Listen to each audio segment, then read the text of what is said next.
കേരള ഹിന്ദി പ്രചാര സഭ ബിരുദാനന്തര പഠന കേന്ദ്രം പ്രിൻസിപ്പലായ പ്രൊഫസർ ഡി തങ്കപ്പൻ നായർ സാറാണ് പുൻപുലരി എന്ന് ധന്യമാക്കുന്നത്.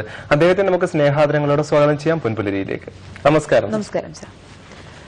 സർ, ആദ്യമായിട്ട് നമുക്ക് ചോദിക്കാനുള്ളത് 10ലേറെ വിശ്വസാഹിത്യ കൃതികൾ ഇംഗ്ലീഷിൽ നിന്ന് മലയാളത്തിലേക്ക് ട്രാൻസ്ലേറ്റ് ചെയ്തിട്ടുണ്ട്. ഇങ്ങനെ ഒരു ഐഡിയ തോന്നാനുണ്ടായ ഒരു സാഹചര്യം എന്തായിരുന്നു? കുട്ടിക്കാലം മുതലേ ഉള്ളതായിരുന്നു, അല്ലെങ്കിൽ എപ്പോഴായിരുന്നു ഇംഗ്ലീഷിലുള്ള ഇത്തരത്തിലുള്ള പുസ്തകങ്ങളൊക്കെ നമ്മുടെ മലയാള ഭാഷയിലേക്ക് മാറ്റണമെന്ന് സാറിന് തോന്നി തുടങ്ങിയത്? വേണമെങ്കിൽ കുട്ടിക്കാലം മുതലെന്ന് പറയാം.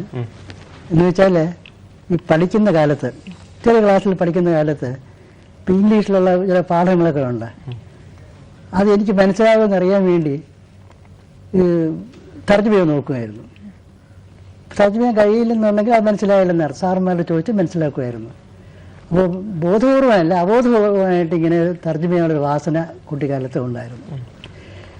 പിൽക്കാലത്ത് ഈ കഥാപ്രസംഗത്തിന് വലിയ ഭ്രമമായിരുന്നു പഠിക്കുന്ന കാലത്ത്. പ്രത്യേകിച്ച് ഒരു ഇടതുപക്ഷ ചിന്താഗതി ഉണ്ടായിരുന്നു പഠിക്കുന്ന കാലത്ത് തന്നെ. അതുകൊണ്ട് ഈ സാംബസുവിൻ്റെ കഥാപ്രസംഗം വളരെ ഇഷ്ടപ്പെട്ടിരുന്നതാണ്. അതുപോലെ മറ്റ് കഥാപ്രസംഗക്കാരുടെ കഥാപ്രസംഗങ്ങൾ ഇഷ്ടപ്പെട്ടിരുന്നതാണ്.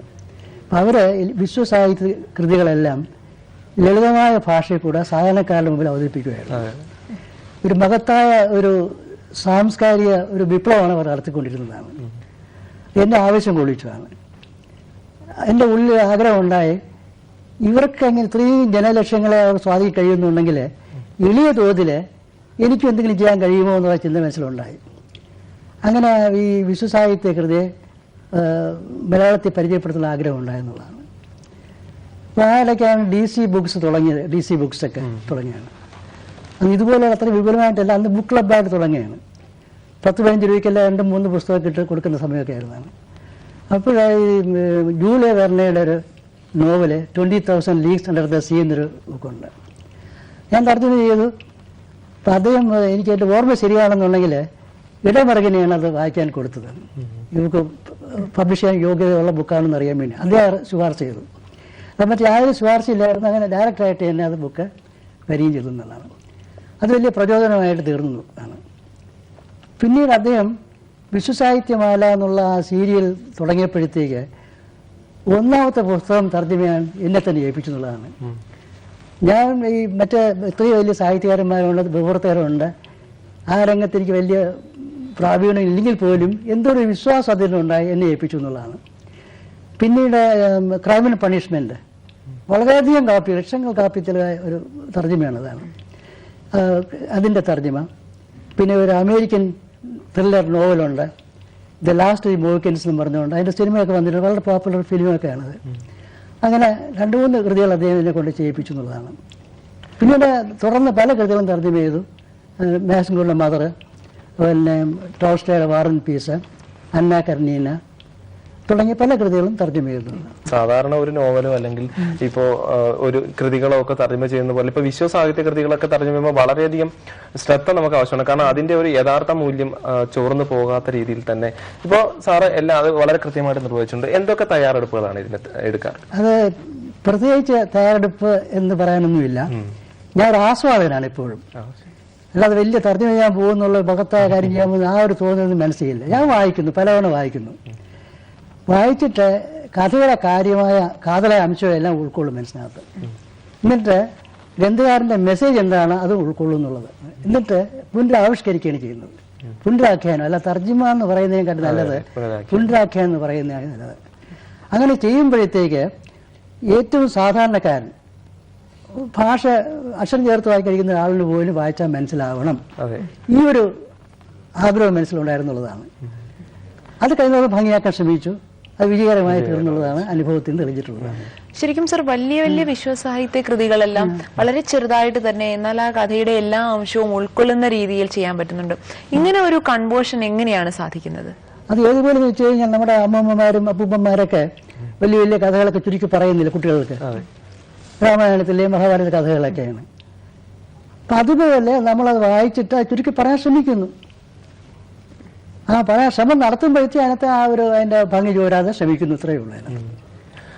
ഇപ്പോ സാറിപ്പോ വളരെ ഗൗരവമേറിയ ഇത്തരം ഈ വിഷയങ്ങൾ കൈകാര്യം ചെയ്തുകൊണ്ടിരിക്കുമ്പോഴും ഇപ്പൊ നമ്മള് ഗാനഗന്ധർവൻ യേശുദാസിന്റെ ഒരു കവിത ഇപ്പൊ നമ്മൾ പറയുമ്പോൾ ഇത്രയും സീരിയസ് ആയിട്ട് ഇപ്പം വേണ്ട വിശ്വസാഹിത്യ കൃതികളൊക്കെ ഇങ്ങനെ ഇങ്ങോട്ട് തർജ്ജമ ചെയ്യുന്ന സമയത്തും ഒരു കവിത ഇപ്പൊ അദ്ദേഹം വളരെ ഒരു അല്ലെങ്കിൽ ഒരു ഗാനഗന്ധർവൻ പ്രശസ്തനാണ്.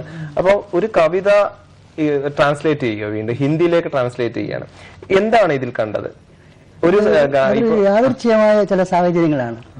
യേശുദാസിന്റെ പ്രിയ സുഹൃത്തുക്കളാണ് മിസ്റ്റർ കരുണാകരൻ, അദ്ദേഹം തരംഗിണി സ്റ്റുഡിയോയുടെ കംപ്ലീറ്റ് സൗണ്ട് എഞ്ചിനീയറുമാണ് അദ്ദേഹമാണ്. പിന്നെ വേറൊരു സുഹൃത്ത് കേരള PSBയുടെ പരീക്ഷ ജോലി ചെയ്യുന്ന മിസ്റ്റർ മുരളീധരനാണ്, അദ്ദേഹത്തിന്റെ സുഹൃത്തുക്കളാണ്. അപ്പൊ അവരാണ് ഈ കവിത ശ്രദ്ധപ്പെടുത്തിയതാണ്. അത് വായിച്ചപ്പോഴത്തേക്ക് അതിന്റെ ആ സന്ദേശം ഒരു മാനവികതര സന്ദേശം ഉണ്ടായിരുന്നതാണ്. എന്നെ വല്ലാതെ ആകർഷിച്ചു എന്നുള്ളതാണ്. തീർച്ചയായിട്ടും ഇത് ഇപ്പം അദ്ദേഹത്തെ അറിയുന്നത് എല്ലാവരും ഒരു ഗായകനായിട്ടാണ്. പക്ഷെ ഈ മെസ്സേജ് എല്ലാവരും എത്തേണ്ടതാണെന്ന് വിചാരിച്ചു എന്നുള്ളതാണ്.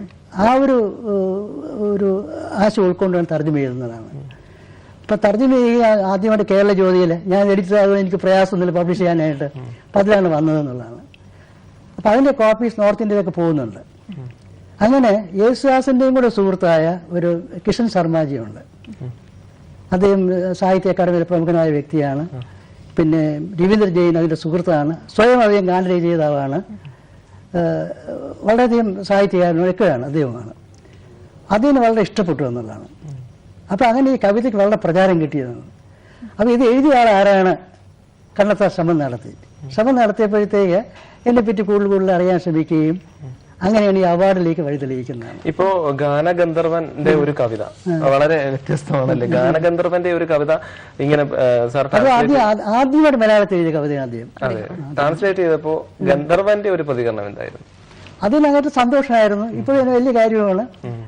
കൂടുതൽ കണ്ടുമുട്ടാറുണ്ട്. പിന്നെ അത് വലിയ സന്തോഷമായിരുന്നു. ശരിക്കും ഒരു കൃതി നമ്മുടെ മലയാളത്തിലേക്കോ അല്ലെങ്കിൽ ഹിന്ദിയിലേക്കോ ഒക്കെ ട്രാൻസ്ലേറ്റ് ചെയ്യാൻ എടുക്കുമ്പോൾ അതിന് എന്തൊക്കെയാണ് ആ ഒരു ഫാക്ടറിലോട് സാറിനെ ആകർഷിക്കുന്ന ഘടകങ്ങൾ എന്തൊക്കെയാണ്?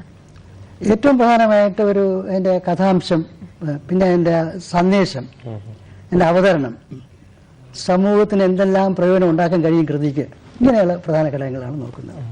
പിന്നീട് ഇപ്പോ ആത്മകഥാപരമായിട്ടുള്ള പല ലേഖനങ്ങളും അങ്ങ് ട്രാൻസ്ലേറ്റ് ചെയ്തു. പ്രത്യേകിച്ചും കാനായി കുഞ്ഞിരാമന്റെ ഒരു ലേഖനം ചെയ്തു, കവിത ചെയ്തിരുന്നു. അതിനെപ്പറ്റി ഒന്ന് വിശദീകരിക്കണം. അത് ചെയ്യാനുണ്ടായ ഒരു സാഹചര്യം? അത് എന്റെ നേരെ സുഹൃത്താണ്. എന്റെ ഒരു പുസ്തകം അത് റിലീസ് ചെയ്ത് അതേയായിരുന്നതാണ്. അത് ജീൻ മാജിന്റെ ഒരു പുസ്തകം ഗൗത ഹൗസ് പബ്ലിഷ് അതേയായിരുന്നു ബുക്ക് റിലീസ് ചെയ്തതാണ്. അപ്പൊ അദ്ദേഹം പറഞ്ഞു ചെയ്തൊന്നുമല്ല, കലാകൗമുദിയിൽ ആ കവിത കണ്ടപ്പോഴത്തേക്ക് കൊള്ളാവുന്ന ഈ കവിത എന്ന് തോന്നുകയും ബുദ്ധിജീവി എന്നാണ് ആ കവിതയുടെ പേര് ആണ്. അതേ ടൈറ്റിൽ തന്നെയാണ് ഹിന്ദിയിൽ തർജ്ജമ ചെയ്ത് വന്നതാണ്. അപ്പം അതുകൊണ്ട് രണ്ടുപേരെ ഹിന്ദി ലോകത്ത് അവതരിപ്പിക്കാൻ കഴിഞ്ഞു. യേശുദാസിനെയും കാനായ കുഞ്ഞിരാമനെയും രണ്ടുപേരും അറിയപ്പെടുന്നത് മറ്റു പല മേഖലകളിലും.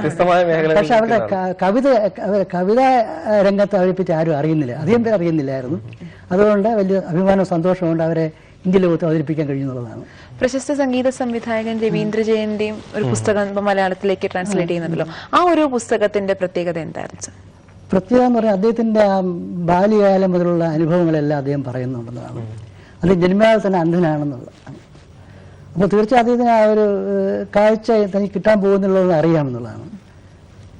അതുകൊണ്ട് അദ്ദേഹം യഥാസമയം തന്നെ അദ്ദേഹത്തിന്റെ അച്ഛനും അമ്മമാരുമാണെന്നുണ്ടെങ്കിൽ അദ്ദേഹത്തെ ഈ കലാരംഗത്ത് കാഴ്ചയില്ലാത്ത ഉള്ള കലാരംഗത്ത് പ്രശോഭിക്കണവർക്ക് ആഗ്രഹമുണ്ട്. ആ രംഗത്ത് അദ്ദേഹം ശോഭിക്കുകയും ചെയ്യുന്നുള്ളതാണ്.